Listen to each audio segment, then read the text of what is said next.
रिज़्क़ी जियालो, आपने जिस अंदाज में अपने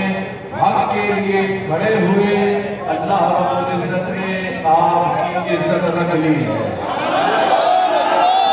अल्हम्दुलिल्लाह, हमने जो मुतालबा वहाँ रखे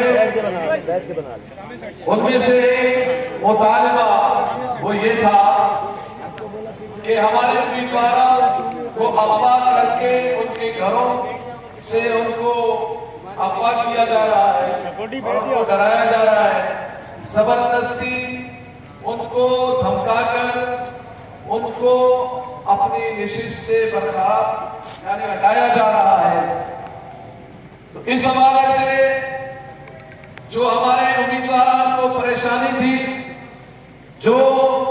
जालिम डाकू जाबिर जो हमारे उम्मीदवारों पर जुल्म कर रहे थे, जबरदस्ती को बिठा रहे थे, अंदरूनी सिंध के अंदर जो परेशान कर रहे थे, अल्हम्दुलिल्लाह आज हमने बाकायदगी से इलेक्शन कमीशन, सूबाई इलेक्शन कमिश्नर के साथ जो मीटिंग की है, उसमें हमने ये इस बात का फैसला हुआ है कि उन डाकुओं के खिलाफ सख्त कानूनी कार्रवाई की जाएगी।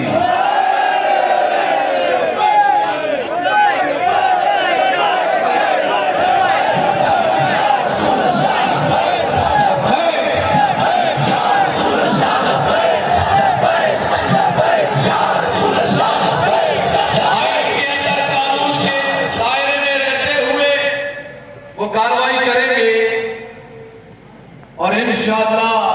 हमारे जो उम्मीदवार अंदरूनी सिंध में हैं, इंशाअल्लाह हम उनके साथ खड़े थे, खड़े हैं और खड़े रहेंगे इंशाअल्लाह।